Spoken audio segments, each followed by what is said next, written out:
आज का हमारा टॉपिक है भारतीय संविधान से। भारतीय संविधान की सभी अनुसूचियां। अगर आप किसी भी कॉम्पिटिटिव एग्जाम की तैयारी करते हैं तो इस वीडियो को पूरा लास्ट तक देखकर जरूर जाइएगा। आपके हर एग्जाम के लिए काफ़ी ज़्यादा यूजफुल वीडियो है और बहुत ज़्यादा नॉलेजेबल वीडियो है।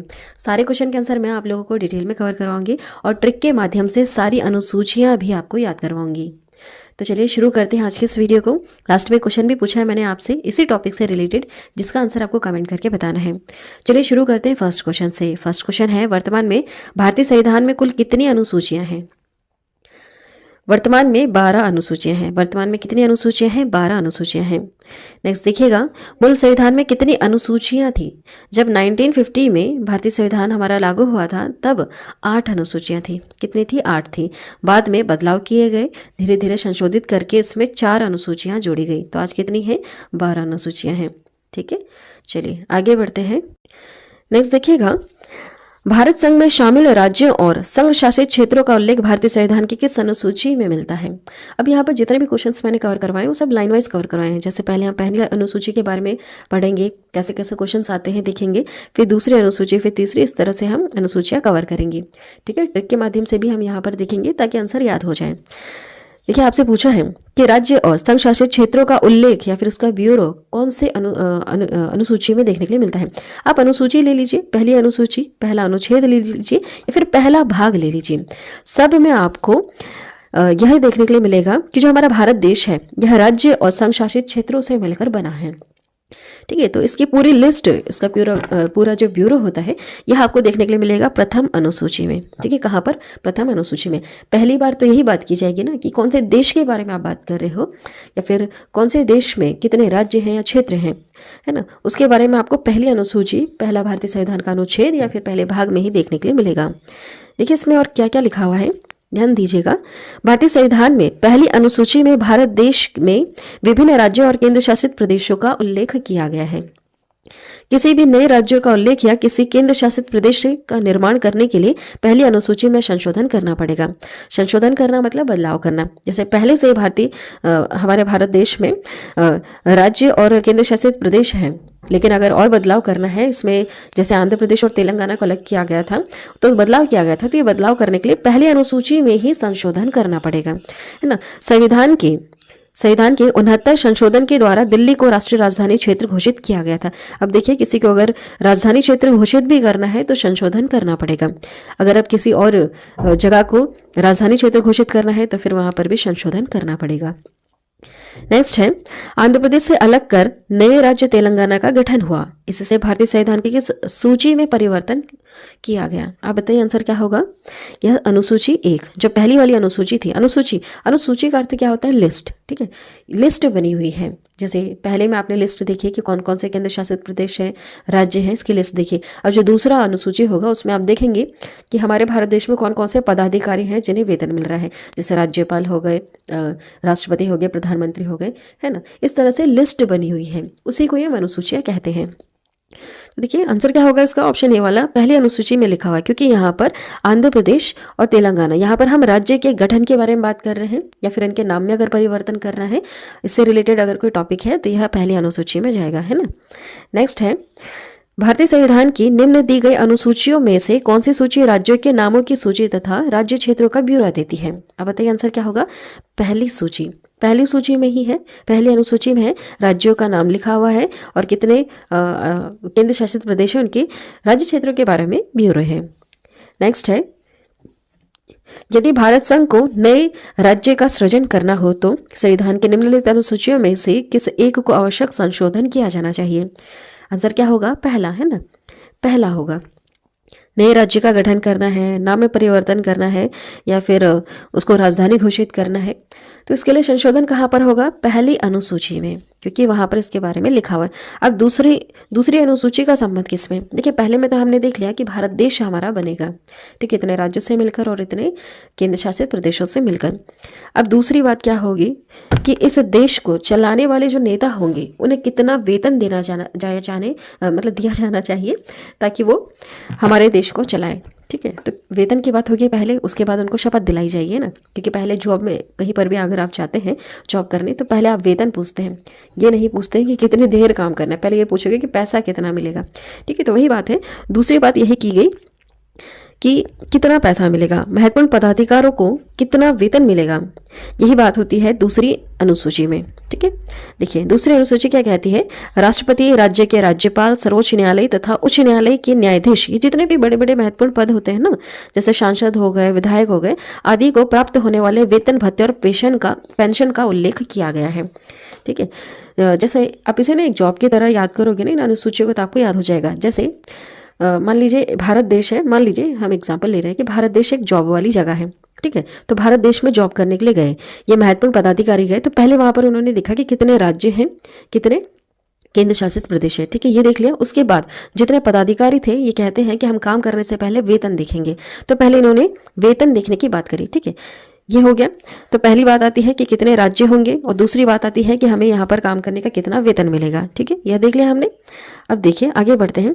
मुख्य पदाधिकारी के वेतन, भत्ते तथा पेंशन के संबंध में प्रावधान संविधान की किस अनुसूची में देखने के लिए मिला, द्वितीय अनुसूची में देखने के लिए मिला।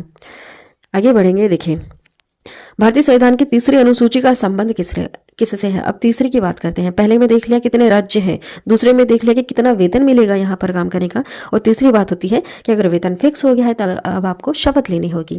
ठीक है, काम करने के लिए आपको शपथ लेनी होगी कि आप आपका काम अच्छी तरह से करेंगे। तो यहाँ पर शपथ तथा प्रतिज्ञान से रिलेटेड अनुसूची यहाँ पर लिस्ट दी गई है। ठीक है, तीसरे में देखिए इसमें क्या लिखा हुआ है। तीसरी अनुसूची में, संविधान के तीसरी अनुसूची में विभिन्न पदाधिकारी जैसे कि मंत्री, उच्च न्यायालय और सर्वोच्च न्यायालय के न्यायाधीश आदि के द्वारा ली जाने वाली शपथ ग्रहण का प्रावधान किया गया है। ठीक है, एक बार रिपीट करते हैं। पहले देख लिया कितने केंद्र शासित प्रदेश है। ठीक है, दूसरा देख लिया कि यहाँ पर काम करने का कितना पैसा मिलेगा, कितना वेतन मिलेगा, और तीसरी बात फिक्स हो गया कि हाँ देख लिया भैया कितने क्षेत्र में काम करना है, इतना पैसा मिलेगा, तो हाँ अब शपथ ले ली जानी चाहिए, है ना, काम करने के लिए। तो तीसरे में क्या लिखा हुआ है, शपथ ग्रहण के बारे में लिखा हुआ है। इस तरह से अगर आप याद करेंगे ना कि स्टोरी बना के आराम से याद हो जाएगा और कभी नहीं भूलेंगे। देखिए नेक्स्ट है, संविधान की किस अनुसूची में प्रत्येक राज्यों तथा संघ राज्य क्षेत्र के लिए राज्यसभा में स्थानों के आवंटन की सूची है। यहाँ पे राज्यसभा में, जो राज्यसभा होती है हमारे संसद में, एक लोकसभा एक राज्यसभा है, तो राज्यसभा में कितनी सीटें कहाँ से आएंगी, केंद्र शासित प्रदेश से भी आएंगी क्योंकि वहाँ पर भी विधायिका होती है, विधानमंडल है, और राज्यों से भी आती है सीटें। तो इसके बारे में सूची लिखी हुई कि कहाँ से कितनी सीटें आएंगी और राज्यसभा में ये सीटें फुलफिल की जाएंगी। तो ऐसा लिखा हुआ है चौथे में। ठीक है, कहाँ पर, चतुर्थ अनुसूची में लिखा हुआ है। ठीक है, ध्यान दीजिएगा, ऐसा चौथी अनुसूची में लिखा हुआ। यह क्वेश्चन आ चुका है पहले भी एग्जाम में, है ना। देखिए इसमें क्या लिखा है चौथी अनुसूची में, भारतीय संविधान के चौथी अनुसूची में राज्यसभा में विभिन्न राज्यों से सीटों का निर्धारण किया गया। यह निर्धारित किया जाता है कि राज्य से राज्यसभा की कितनी सीटें आएंगी। ठीक है, अब चौथे में हम क्या बात करते हैं कि राज्यसभा की कितनी सीटें कहाँ से आएंगी, क्योंकि अब सदन को भरना पड़ेगा ताकि वहाँ पर बिल वगैरह पास किया जाए, है ना। नेक्स्ट देखिएगा, भारत के संविधान की किस अनुसूची में विभिन्न राज्यों में अनुसूचित क्षेत्रों के प्रशासन और नियंत्रण के लिए विशेष उपबंध है। देखिए अनुसूची 5 और 6 को हम एक साथ पढ़ेंगे तो हमें याद करने में आसानी होगी। थोड़ा सा बता देती हूँ क्या है 5 और 6 में। जो 5वां है इसमें SC और ST के बारे में लिखा हुआ है, इनके खुद के प्रशासन और नियंत्रण के बारे में लिखा हुआ है, लेकिन पूरे देश भर में। 6 में क्या लिखा हुआ है, कुछ विशेष ऐसे राज्य हैं, सारे नहीं है, कुछ विशेष ऐसे राज्य हैं पूर्वोत्तर के जिसके बारे में लिखा हुआ है वहाँ की अनुसूचित जनजातियों के बारे में। ठीक है, यही दोनों में फर्क है। देखिए भारत के संविधान की किस अनुसूची में विभिन्न राज्यों में अनुसूचित क्षेत्रों के प्रशासन और नियंत्रण के बारे में विशेष प्रावधान है। तो यह है 5वीं अनुसूची में। देखिए 5वीं अनुसूची में और क्या लिखा है, थोड़ा सा यहाँ पर डिटेल में समझेंगे तो आपको अच्छी तरह से समझ में आएगा। देखिए 5वीं अनुसूची में विभिन्न अनुसूचित जाति हो गए यहाँ पे ना, जाति और अनुसूचित जनजाति के क्षेत्रों का प्रशासन और नियंत्रण के बारे में उल्लेख किया गया है। ठीक है, SC ST के बारे में जो पूरे भारत देश में हमारे फैले हुए हैं उनके प्रशासन और नियंत्रण के बारे में उल्लेख किया गया है। यह क्षेत्र भारत के कई राज्यों में फैले हुए हैं जिनके प्रशासन संबंधित जानकारी 5वीं अनुसूची में देखने के लिए मिला है। ठीक है, 5वीं में हमें SC और ST के शासन, प्रशासन और नियंत्रण के बारे में देखने के लिए मिलता है, और 6 में हमें पूर्वोत्तर राज्यों के बारे में देखने के लिए मिलता है। देखिए जैसे अब यहाँ 6ठी अनुसूची से रिलेटेड क्वेश्चन है, निम्नलिखित में से भारत के संविधान के किस अनुच्छेद या अनुसूची का संबंध स्वशासी जिला परिषदों से है। तो यह है छठी अनुसूची में, ठीक है, छठी अनुसूची में। अब यहाँ पर क्या लिखा हुआ है, संविधान की छठी अनुसूची में देखिए कुछ विशेष राज्य यहाँ पर ले रखे हैं, जैसे असम, मेघालय, त्रिपुरा और मिजोरम। राज्यों की जनजातियों के प्रशासन के बारे में प्रावधान है। यहाँ पर जनजातियों से रिलेटेड है, आपको कंफ्यूज नहीं होना है। अनुसूचित जाति अलग होता है और अनुसूचित जनजाति अलग होता है। यहाँ पर अनुसूचित जनजातियों के बारे में लिखा हुआ है और कौन कौन से राज्य से रिलेटेड है, सिर्फ असम, मेघालय, त्रिपुरा और मिजोरम है ना। यहाँ पर मणिपुर नहीं है, म करके आप कंफ्यूज हो जाते हैं ना, तो ऐसा नहीं होना आपको। असम हो गया, ठीक है, असम हो गया, मेघालय हो गया, त्रिपुरा हो गया और मिजोरम हो गया। बहुत सारी जगह आपको एक एटीएम करके ट्रिक बनाई जाती है, ठीक है, इस तरह से आप याद कर सकते हैं। जैसे एटीएम, ए से हो गया असम, टी से हो गया त्रिपुरा, म से हो गया मिजोरम और म से हो गया मेघालय, है ना। आप यहाँ पर मिजोरम ले लीजिए या मेघालय ले लीजिए। बस एक और चीज़ ध्यान रख लीजिए कि मणिपुर नहीं है, क्योंकि वो भी म से आता है, वो भी पूर्वोत्तर राज्य है हमारा, ठीक है। पूर्व की बात हो रही है, पूर्वोत्तर राज्यों में जो जनजाति है ना, उनके प्रशासन के बारे में छठी में लिखा हुआ है, छठी अनुसूची में लिखा है। अब देखिए एक और बार रिकॉल करते हैं। 5वें में SC और ST के बारे में लिखा हुआ है, जो पूरे भारत देश में फैले हैं। लेकिन छठी में जो पूर्वोत्तर है, ATM, ठीक है, ए से हो गया असम, टी से त्रिपुरा, म से मेघालय और मिजोरम, ठीक है। मणिपुर नहीं है। इनके बारे में, यहाँ की जो जनजाति है उनके प्रशासन के बारे में प्रावधान है, ठीक है। चलिए आगे बढ़ेंगे नेक्स्ट क्वेश्चन की तरफ। भारतीय संविधान की छठी अनुसूची के प्रावधान निम्नलिखित में से किस राज्य में लागू होते हैं, है ना। याद रख लीजिए ATM, इस तरह की ट्रिक बहुत सारे ऐसे चैनल्स पे आपको देखने के लिए मिल जाएगी, ठीक है। इससे क्या हो गया, असम, T फॉर त्रिपुरा और M फॉर मेघालय और मिजोरम। क्या नहीं है उसे भी याद कर लीजिए ताकि आपको यह भी याद रहे। क्या नहीं है, मणिपुर नहीं है, ठीक है, मणिपुर नहीं है, यहाँ पर आपको मणि नहीं मिलेगी। इस तरह से आप ट्रिक बना सकते हैं। तो इसका आंसर क्या होगा, देखिए यहाँ पर आपसे पूछा है किस राज्य में लागू होते हैं, किस राज्य में लागू होते हैं, त्रिपुरा में लागू होते हैं ना। नागालैंड, सिक्किम लिखा हुआ है NS, यहाँ पर नागालैंड N हो जाएगा और सिक्किम से S हो जाएगा, तो NS यहाँ पर ट्रिक में नहीं है हमारे। ओके, चलिए आगे बढ़ते हैं। भारतीय संविधान में 22 भाषाओं को राज्य भाषा का दर्जा प्रदान किया गया। इन राजभाषाओं का उल्लेख किस अनुसूची में देखने के लिए मिलता है। देखिए हमने 6 तक पढ़ लिया, जो 7th वाला है ना, 7वीं अनुसूची, उसे मैं लास्ट में कवर कराऊंगी क्योंकि वो काफ़ी ज़्यादा बड़ी है। अब यहाँ पर हम सीधे आते हैं 8वीं अनुसूची पर, ठीक है। एक बार रिकॉल करें क्या, चलिए देखिए। पहले में हमने देखा कि हमारे भारत देश में कितने राज्य और केंद्र शासित प्रदेश हैं, उसकी सूची, उसके बारे में ब्यूरो दे रखा है, ब्यूरो है। और दूसरी में हमने देख लिया कि कितना वेतन भत्ता मिलेगा, जो यहाँ पर काम करेंगे देश को चलाने वाले जितने बड़े बड़े पदाधिकारी हैं उन्हें कितना वेतन भत्ता मिलेगा, है ना, पहले ये बताना पड़ेगा, उसके बाद ये काम करेंगे। तीसरी बात, अगर वेतन भत्ता फिक्स हो गया और उन्हें पता चल गया कि कितने क्षेत्र में कार्य करना है, उसके बाद ये शपथ लेंगे कि हाँ ठीक है, शपथ लेंगे हम कि हमें काम करना है। चौथे में यह देखेंगे कि अब बिल वगैरह पास करना है, कानून बनाना पड़ेगा ना। पदाधिकारी तो बैठ गए, अब इनका काम क्या है, कानून बनाना काम है। तो कानून बनाने के लिए राज्यसभा की सीटें भरनी पड़ेंगी, ठीक है, सदन को तो फुलफिल करना पड़ेगा। तो चौथे में यह काम हो गया। 5वें में यह देखा कि पूरे भारत देश में SC ST वाले बहुत सारे हैं जिनके बारे में कुछ इनके खुद के अपने एक्चुअली रूल्स होते हैं, इनके खुद के बहुत सारे कहा जाए तो इनके अपनी अलग से परंपराएं होती हैं, जिनको मद्देनज़र देखते हुए इनके लिए भी इनके खुद के अलग प्रावधान किए गए। इनके ऊपर कैसे नियंत्रण करना है, इन्हें खुद को कैसे स्वशासन करने दिया जाए, उसके बारे में प्रावधान है अनुसूची 5 में, ठीक है। 6 में देखा गया कि कुछ पूर्वोत्तर राज्य हैं जहाँ पर भी अलग से विशेष दर्जा देना पड़ेगा ATM को, तो उसके बारे में लिखा हुआ है 6 में, ठीक है। 7वीं के बारे में अलग से पढ़ लेंगे। अब 8वीं में आपको भाषा से रिलेटेड देखने के लिए मिलेगा, ठीक है। देखा भारत देश जो हमारा है, यहाँ पर बहुत सारी भाषाएं, बहुत सारे लोग विभिन्न भाषाएं बोलते हैं, ठीक है। पहले देख लिया हमने कि SC ST वाले भी यहाँ पर रहते हैं, उसके बाद देखा कि बहुत सारी भाषाएं भी बोलते हैं यहाँ पर। 8वां पॉइंट क्या है कि बहुत सारी भाषाएं बोलते हैं। तो जितने 22 भाषाएं बोलते हैं उनके बारे में उल्लेख आपको देखने के लिए मिलेगा 8वीं अनुसूची में, ठीक है। अब इसको भी ध्यान से देखिएगा क्योंकि ये संविधान की सबसे महत्वपूर्ण अनुसूची है। अब हम डिटेल में कवर करेंगे कि 8वीं अनुसूची में क्या लिखा हुआ है। भारतीय संविधान की अगर कोई सबसे महत्वपूर्ण अनुसूची है तो वह 8वीं अनुसूची है ना, 8वीं अनुसूची है। देखिए भाषाओं का उल्लेख किया गया है इसमें। जब संविधान लागू हुआ था तब मूल रूप से सिर्फ 8वीं अनुसूची में 14 भाषाएं थी, लेकिन अभी वर्तमान में कितनी है, 22 भाषाएं हैं। जब पहली बार संवैधानिक संशोधन किया गया तो 1 भाषा को जोड़ा गया, दूसरी बार जब संवैधानिक संशोधन हुआ तो 3 भाषा को जोड़ा गया, और तीसरी बार जब संवैधानिक संशोधन हुआ तो 4 भाषाएं इसमें जोड़ी गई। इस तरह से अभी वर्तमान में टोटल 22 भाषाएं शामिल हैं। कौन कौन सी है इसे भी हम आगे कवर करेंगे। ठीक है, इस पॉइंट को आप याद रखिएगा। पहले एक भाषा जोड़ी गई, फिर 3 भाषा, फिर 4 भाषा। अब कौन कौन से सन में जोड़ी गई और कौन से संवैधानिक संशोधन के द्वारा जोड़ी गई, ये दोनों पॉइंट आपको याद रखनी है। बहुत बार एग्जाम में यह क्वेश्चन आ चुका है। देखिए, वर्ष 1967 में सिंधी भाषा को 21वें संविधान संशोधन अधिनियम द्वारा 8वीं अनुसूची में शामिल किया गया। कौन सी भाषा को? सिंधी भाषा को। ठीक है, 1967 में संवैधानिक संशोधन हुआ था और यह कौन सा था? 21वां संवैधानिक संशोधन था। नेक्स्ट देखिएगा, 1992 में 71वां संवैधानिक संशोधन अधिनियम आया, जिसके द्वारा कोंकणी, मणिपुरी और नेपाली भाषा को शामिल किया गया है ना। 3 भाषाओं को शामिल किया गया। कौन कौन सी? कोंकणी, मणिपुरी और नेपाली। अब तीसरी बार भी इसमें संवैधानिक संशोधन किया गया। कब? 2003 में 52वां संवैधानिक संशोधन अधिनियम आया, जिसके द्वारा बोडो, डोंगरी, मैथिली और संथाली को 8वीं अनुसूची में शामिल किया गया। देखिए, आपको तीनों बहुत ध्यान से याद रखना है।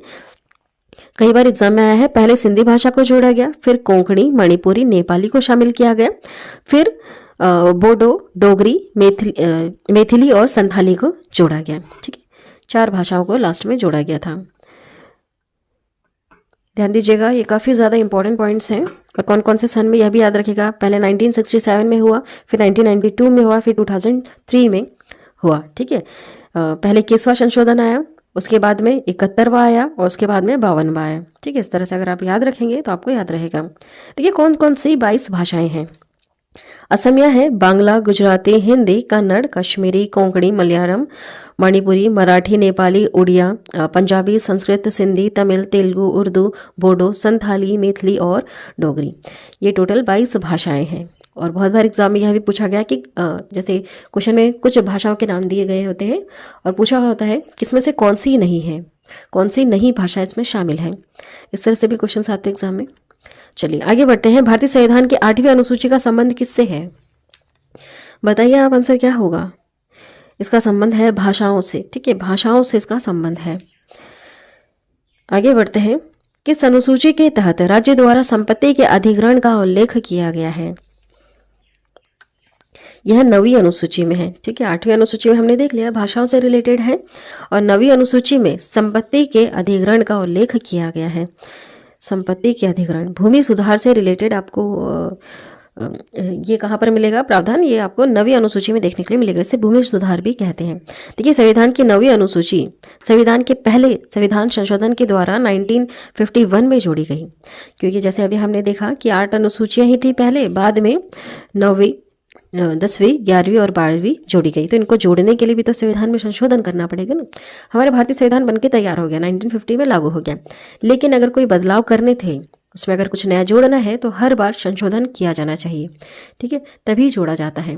तो हर बार संशोधन हुआ और किस साल में हुआ, ये दोनों चीज़ें आपको याद रखनी है कि कौन से नंबर का संवैधानिक संशोधन था और यह कौन से साल में इसको मतलब पास किया गया। ठीक है, इस तरह से 2 तरह के क्वेश्चंस बनते हैं। तो 1951 में 9वीं अनुसूची को जोड़ा गया, वो भी पहले संवैधानिक संशोधन के द्वारा, है ना। पहली बार हमारे भारतीय संविधान में कोई संशोधन आया था, वो 9वीं अनुसूची से रिलेटेड था। कब आया था? 1951 में। ठीक है, 1950 में तो लागू हुआ था भारतीय संविधान। ठीक है, उसके 1 साल बाद ही यह प्रॉब्लम देखनी पड़ी कि भूमि सुधार में कुछ बदलाव होना चाहिए। इस अनुसूची के तहत राज्य द्वारा संपत्ति के अधिग्रहण का उल्लेख किया गया है। वर्तमान में लगभग इस अनुसूची में 284 अधिनियम शामिल है। 284 इसमें विषय है। बस एक छोटी सी स्टोरी आप याद रखेंगे तो आपको याद रहेगा। ठीक है, कि 10वीं अनुसूची में दल बदल के बारे में लिखा हुआ है।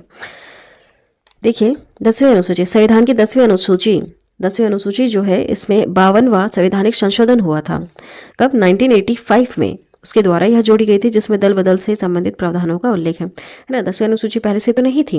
52वां संवैधानिक संशोधन आया था, जिसके द्वारा जोड़ा गया था 1985 में। इसे मैं आपको ट्रिक से याद करवा दूंगी आगे लास्ट में कि कौन से संवैधानिक संशोधन के द्वारा जोड़ा गया। बस आप अभी ये याद रखिए कि 10वीं अनुसूची में क्या लिखा हुआ है। इसमें दल बदल से संबंधित प्रावधान लिखा हुआ है।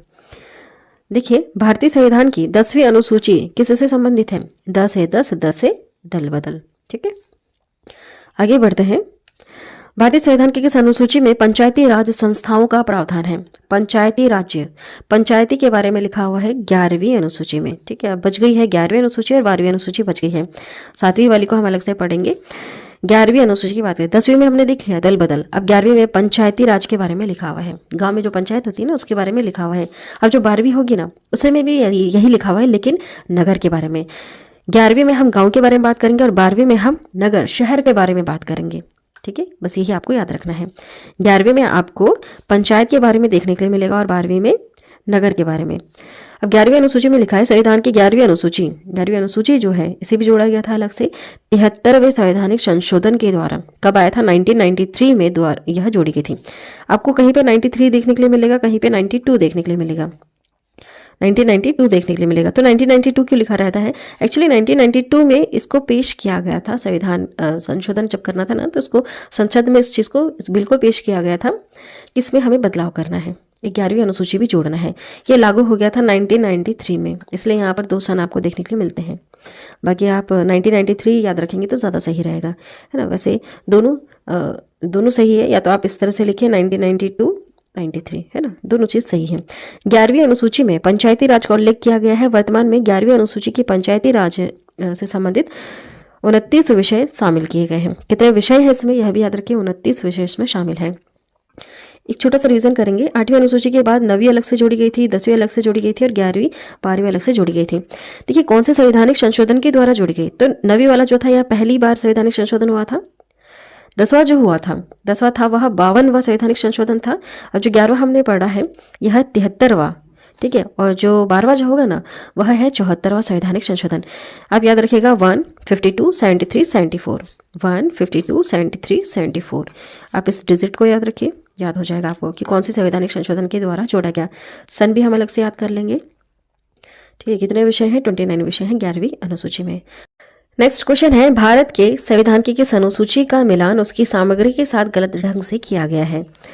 पहली अनुसूची में राज्य और केंद्र शासित प्रदेश के बारे में है, सही है। दूसरी अनुसूची में भाषा के बारे में है क्या? नहीं। 8वीं अनुसूची में भाषा के बारे में।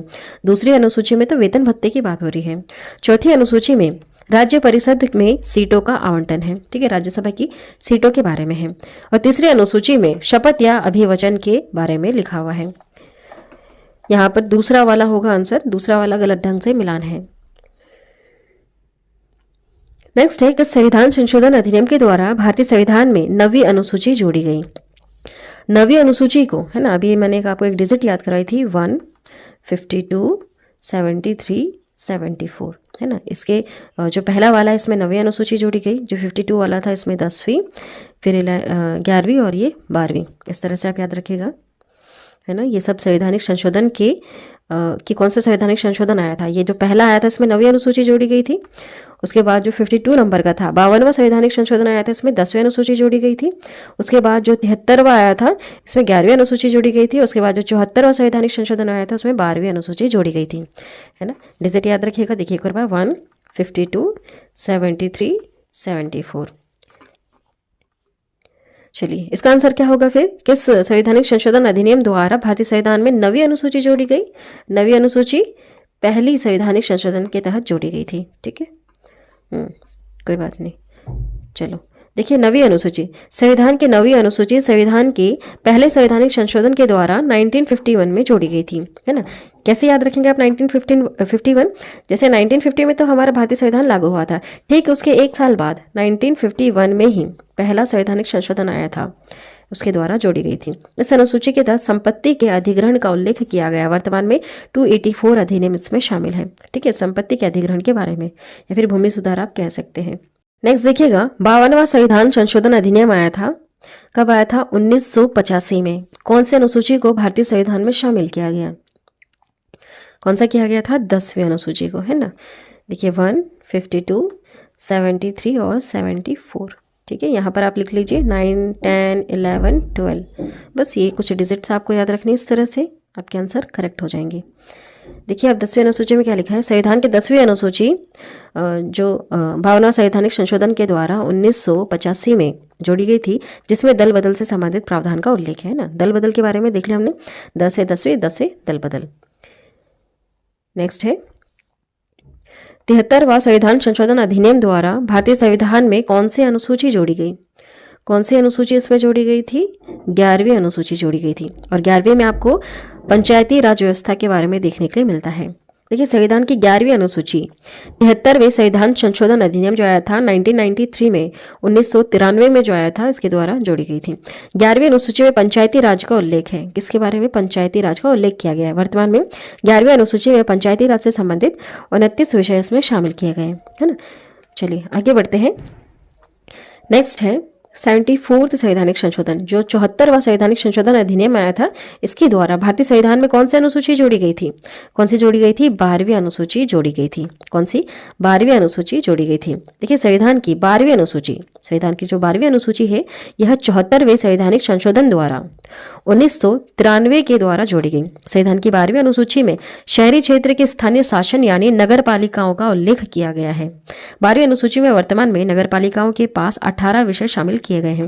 देखिए हम यहाँ पर 11वीं और 12वीं अनुसूची को अगर देखें तो 11वीं में आपको पंचायती राज व्यवस्था के बारे में देखने को मिलेगा, और 12वीं में अब देखिए पंचायती राज व्यवस्था गांव में होती है। गांव में देख लिया, अब शहर में भी देखना पड़ेगा, तो शहर में आती है नगर पालिकाएं। शहर में क्या आती है? नगर पालिकाएं।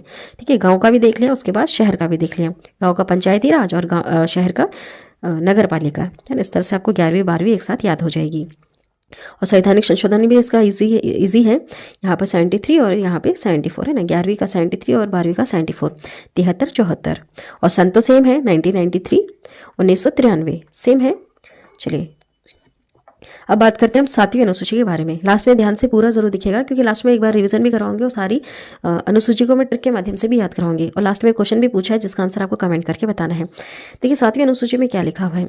अब 7वें में यह लिखा हुआ है कि यहाँ पर ना टकराव हो रहे थे। हमारे भारत देश में 2 सरकारें, केंद्र सरकार और दूसरी राज्य सरकार, दोनों कानून बनाती हैं। जो केंद्र बनाती है ना भारत सरकार हमारी, वो पूरे भारत देश में लागू होते हैं। लेकिन जो राज्य सरकार बनाती है वो अपने ही राज्य के लिए बनाती है, पूरे भारत देश में लागू नहीं होगा वो, है ना। तो उनके पास कुछ विषय होंगे कि भाई आपको किस टॉपिक पर बनाना है, तो इसी विषय के बारे में यहाँ पर लिखा हुआ है कि संविधान की 7वीं अनुसूची केंद्र और राज्यों के बीच में विभिन्न शक्तियों के बंटवारे के बारे में जानकारी देती है। यह बहुत ही ज़्यादा महत्वपूर्ण है। 7वीं अनुसूची 3 सूचियों का प्रावधान किया गया है, जो इस प्रकार है: संघ सूची, राज्य सूची और समवर्ती सूची। बस इसी के बारे में यहाँ पर डिटेल में लिखा हुआ है। शॉर्ट में जो आपको मैं बताऊंगी वही सब कुछ उसमें लिखा है। देखिए देख लिया हमने यहाँ पर कि केंद्र और राज्य के बीच में जो पावर्स होती हैं कि कौन से टॉपिक पर आपको कानून लेकर आना है, उसके बारे में, शक्तियों के बारे में बंटवारा है, ताकि टकराव ना हो, आपसी लड़ाइयाँ ना हो। क्योंकि केंद्र सरकार और राज्य सरकार के अगर एक ही टॉपिक पर वो कानून बना देगी तो राज्य सरकार बोलेगी कि नहीं, यह कानून हमारे यहाँ नहीं चलेगा, हमने यहाँ पर कानून बना रखा है अपना अलग से। इस तरह से टकराव ना हो, इसलिए इनको यहाँ पर अलग से लिस्टेड करके इनको कुछ विषय दे दिए गए हैं। संघ सूची में, संघ लिखा हुआ ना, संघ का अर्थ होता है केंद्र। यहाँ संघ सूची में कुछ विषय हैं जहाँ पर हमारे केंद्र सरकार कानून बनाएगी।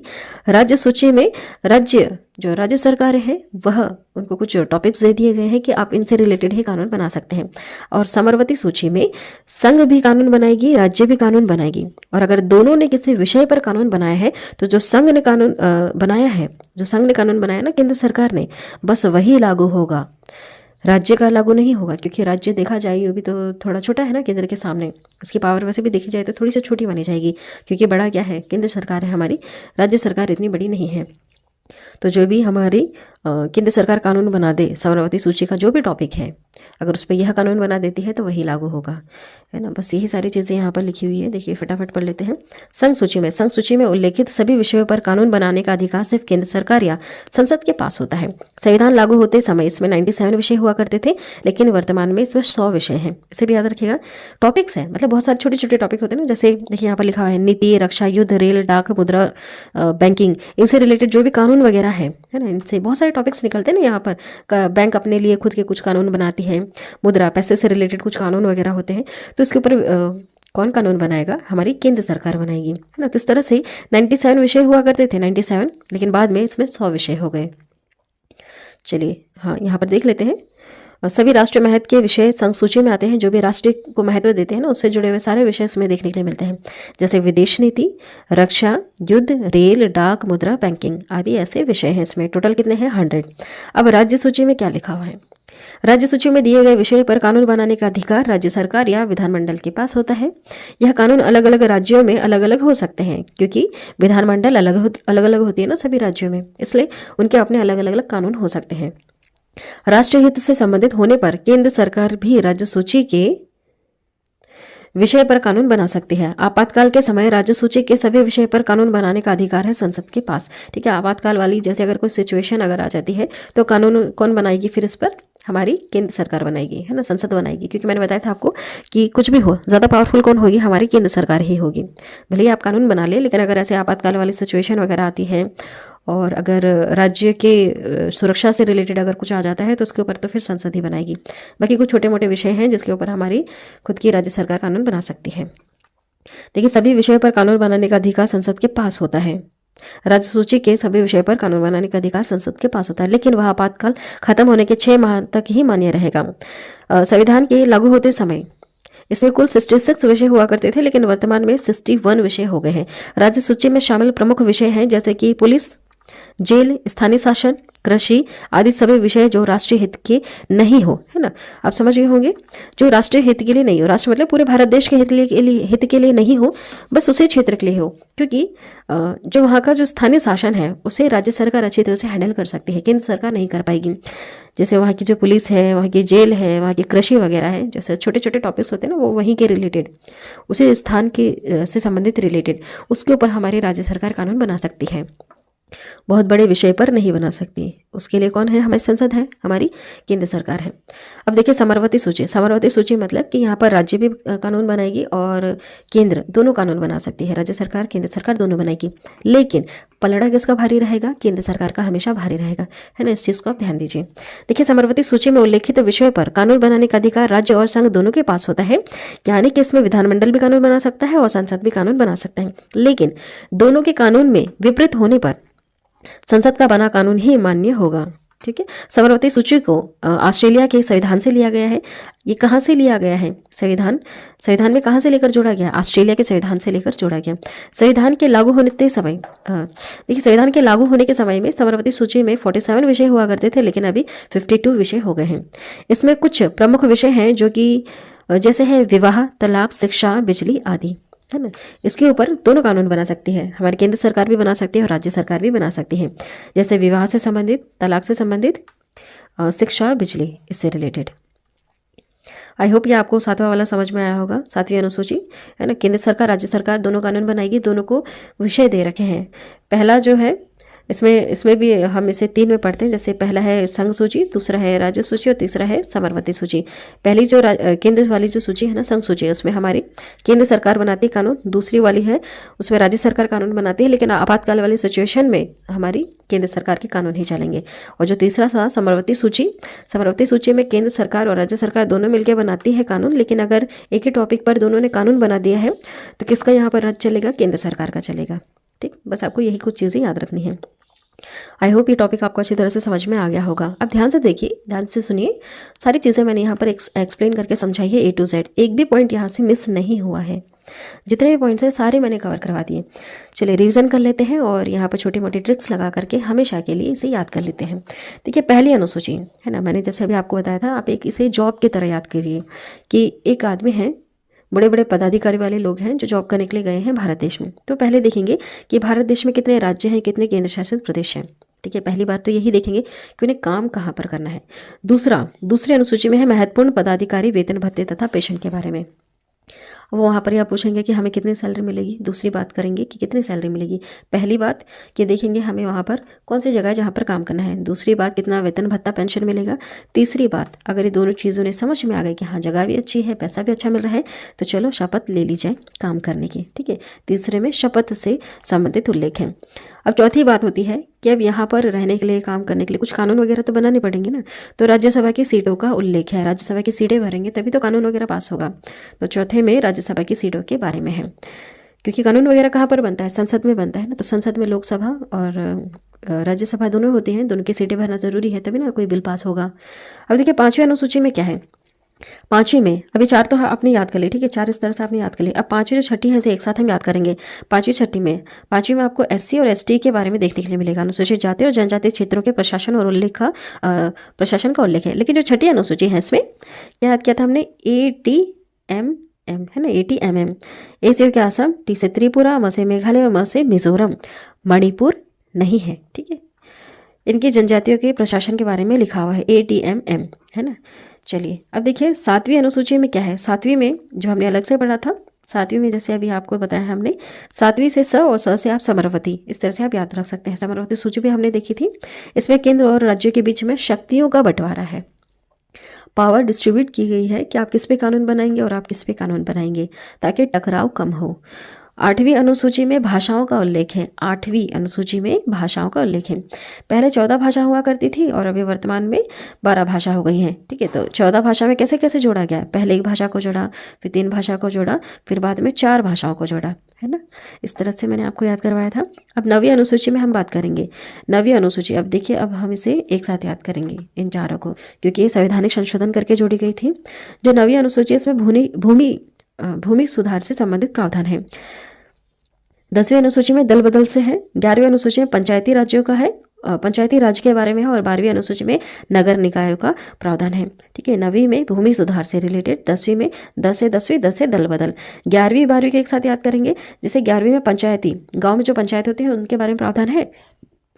और 12वीं में अब गांव वालों का तो प्रावधान कर दिया गया है, अब शहर वालों ने बोला अब हमारे लिए भी कुछ प्रावधान कीजिए, तो फिर शहर वालों के लिए नगर पालिकाएं जो होती हैं उनसे रिलेटेड यहाँ पर प्रावधान है। देखिए अब यहाँ पर हम बात करते हैं कौन से संवैधानिक संशोधन के द्वारा जोड़ी गई। 9वीं, जैसे हमने यहाँ पर एक लिखा था, अब इसे बार बार लिख लीजिएगा, है ना। 1, 52, 73, 74, है ना। आप इन डिजिट्स को बार बार लिखेंगे, याद हो जाएगा। 1, 52, 73, 74। तो हम यहाँ पर जो अलग से अनुसूचियाँ जोड़ी गई उसे लिख लीजिए। 8वीं तक तो था पहले, उसके बाद 9वीं जोड़ी गई, 10वीं जोड़ी गई, 11वीं जोड़ी गई और 12वीं जोड़ी गई। इस तरह से आपको याद हो जाएगा, है ना। इनको एक के नीचे एक इस तरह से लिख लीजिए आप।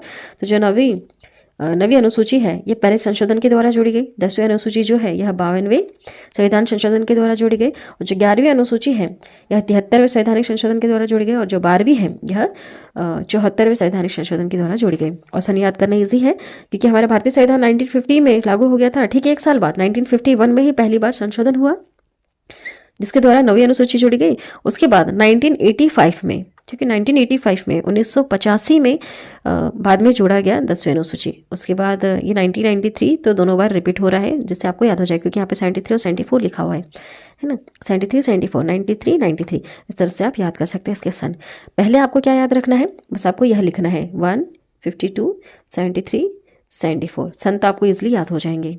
ठीक है, 9वीं, 10वीं, 11वीं, 12वीं, पहले आपको ये लिख लेना है, सन आपको आराम से याद हो जाएंगे। छोटी छोटी हमने यहाँ पर स्टोरीज बना रखी है, जिसके माध्यम से आपको याद हो जाएंगे। ये 2 तो याद करना इजी है, 93 और 1951 भी आपको याद हो गया, क्योंकि पहली बार संविधान हमारा 1950 में लागू हुआ था। ठीक है, एक साल बाद 1951 में यह पहला संशोधन हो गया। बस आपको यहाँ पर एक क्या याद रखना है अलग से, 1985, 1985 ही आपको अलग से याद रखना है। बाकी ये तो आप इसलिए याद कर सकते हैं, 2-3 बार रिपीट करोगे आराम से याद हो जाएगा, 100% गारंटी के साथ याद हो जाएगा। अगर आप इस वीडियो को 2 बार भी रिपीट करके देख लेते हैं तो 100% मैं गारंटी के साथ कह सकती हूँ कि आपको ये टॉपिक अच्छी तरह से याद हो जाएगा। बहुत ही ज़्यादा महत्वपूर्ण है ना। याद रखिएगा 8वीं अनुसूची इसमें बहुत महत्वपूर्ण है, जिसमें 22 भाषाओं का उल्लेख है। ठीक है, पहले 14 भाषाएं थी, उसके बाद 1 जोड़ी गई, फिर 3 जोड़ी गई, फिर 4 जोड़ी गई, है ना। कौन कौन से सन में जोड़ी गई है इसे आप थोड़ा सा देख लीजिएगा एक और बार, है ना। और कौन कौन सी भाषाएं जोड़ी गई याद रख लीजिएगा एक और बार।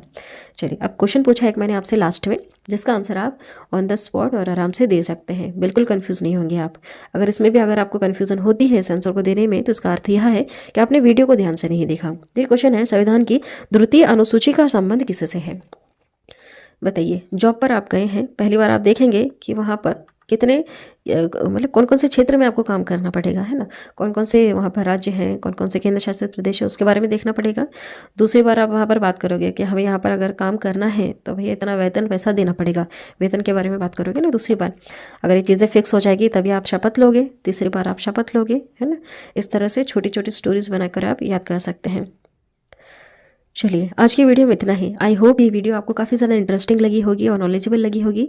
अगर आपको सारी चीज़ें याद हो गई हो आराम से, तो चैनल को अभी सब्सक्राइब करना, बेल नोटिफिकेशन आइकन पे ऑल प्रेस जरूर कर देना। अगर आपको भारतीय संविधान से रिलेटेड कोई भी टॉपिक चाहिए तो आप मुझे कमेंट करके बता सकते हैं।